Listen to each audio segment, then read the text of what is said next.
Hi guys, well if you're like me and you do a lot of art, you'll know, especially if you use acrylic paints, that dealing with your brushes while you're painting can be a real pain because acrylic paint dries really quickly.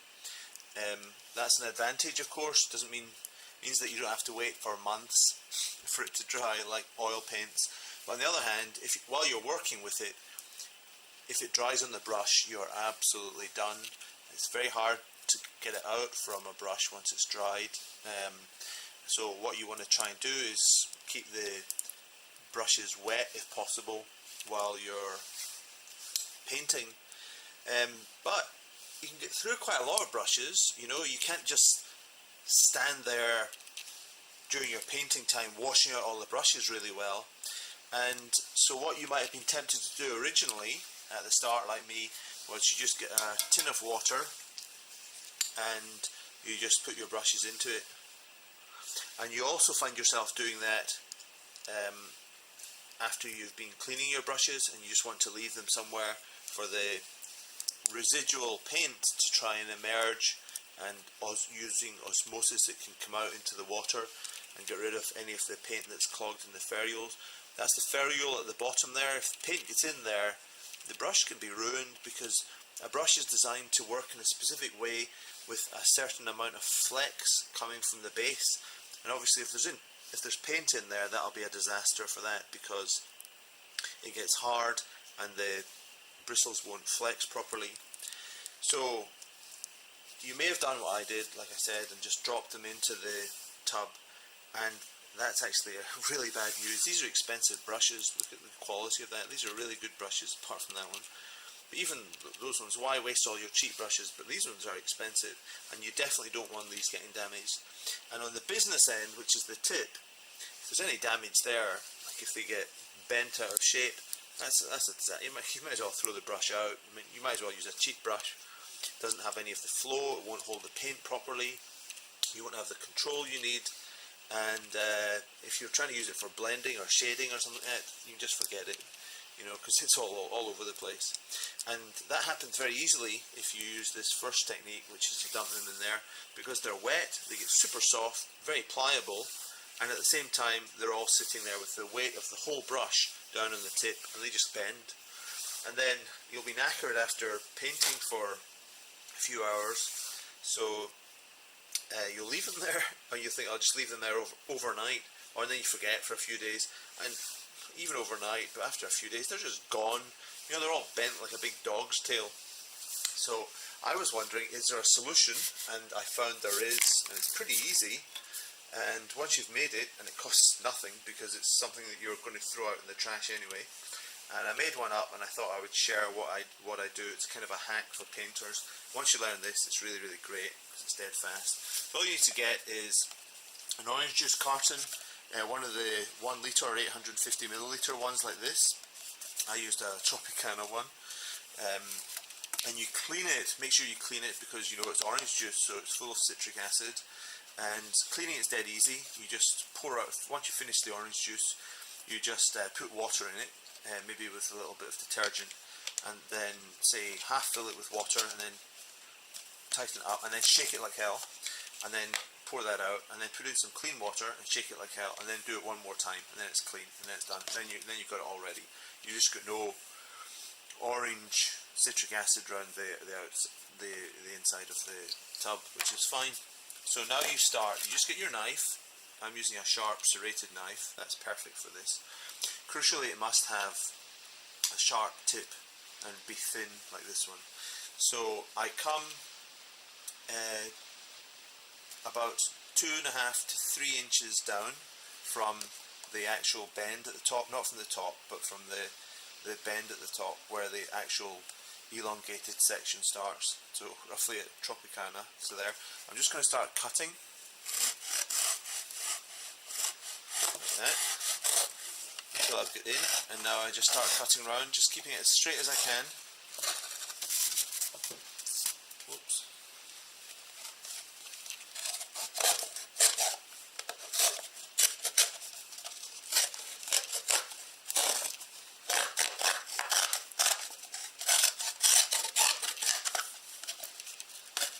not dead straight, it doesn't really matter.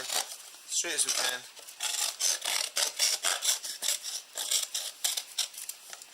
That's it done. So that's our 2 bits. As you can see, I've washed that. That's our 2 bits.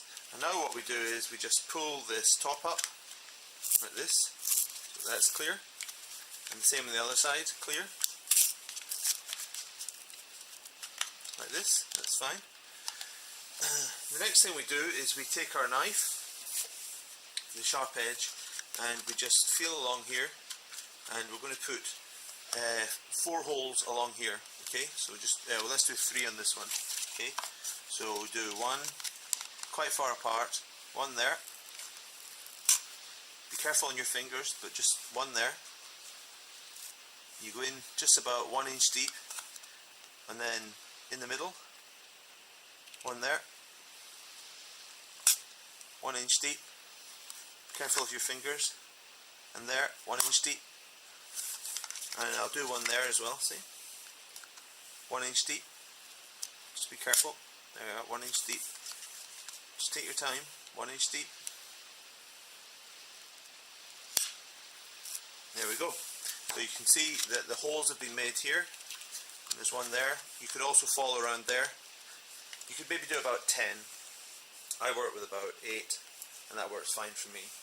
Then you take the brushes. You notice these brushes are all different sizes.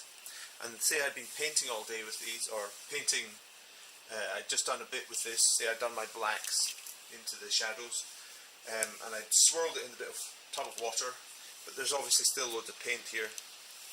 I can manage a swirl that takes about 4 seconds, but I don't have time. I just don't have time to stop and clean the brush because everything's drying too fast, and I might be working wet on the canvas, and I just don't have time. So super fast. I'll do all the brushes later, but I need to keep them wet just now. That's a crucial thing. They have to be wet while I'm painting, because I'm just going to leave them there till the end of the day, and as long as they're wet, they'll be okay. The paint only dries in the air. So I take my brush by the non-brush end, and I just find my hole, and I just push it in. See, and I push it into the hole, and then I keep pushing it up until it is, see, I use that as my measure, so until it is 1.5 inches from the base. And then I take the next one. This is a thinner one. I'm going to put it in here into the hole, and you can see how well it grips, and I want to bring it to roughly the same height. This one's come a little bit higher. The next one I take, it's a thicker one. I go for the next hole here.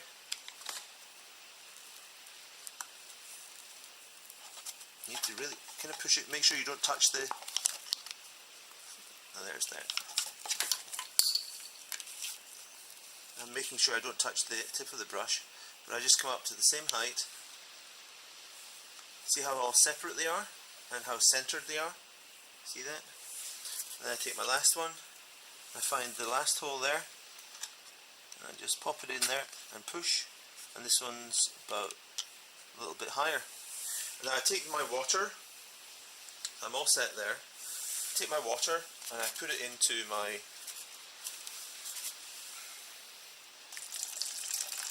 container. That's clean fresh water, and then I make sure my brushes are separate but centered, because there's some flexibility here at the top. You can control how they move. And then I just put them in there, making sure there's enough. I might need to go and get some more water, but you just make it sure there's enough covering the bristles of the brushes, and also the weight in here will keep the whole thing steady. And then we just pop that on top, just at a slight angle. See, that'll make sure that it's sitting flat. And I will show you now, I'll just take this off, how well that is sitting inside. It's actually really, really good, because all these brushes they're all separate from each other, but they're all centered, so they're not touching the sides. I'll get a little bit more water in a minute, just to cover all the bristles, and they can sit there for days now, but I will sort them out tonight. And that takes no time at all. It doesn't cost any money, because you were going to throw that out. Because these are tight, they will hold them for a long time, forever, and no damage is being done to these brushes, and it'll save you a lot of money in the long term because you won't damage brushes in this process. And if you leave them overnight, say you had washed the brushes quite well in there, just squashed it around, then what happens is that the water draws out the last of the paint from the ferrules, and because of osmosis, it'll just keep drawing that out passively overnight, and then when you try and wash it in the morning, you'll have a much cleaner brush. And that can hold about 8 brushes, and that's all you need. So hopefully that's been useful to you as a tip. I paint a lot, hope you manage to paint a lot, and you don't have time when you're painting to really wash those brushes, so you'll know exactly how much of a help this process is. So hopefully you've liked that video. Please stay tuned for more videos next week, more top tips. Please like our video, press the like button below, a thumbs up if you liked it, subscribe to our channel, and share it if you know other artist friends who could benefit from this cool tip. See you next time. Cheers, bye bye.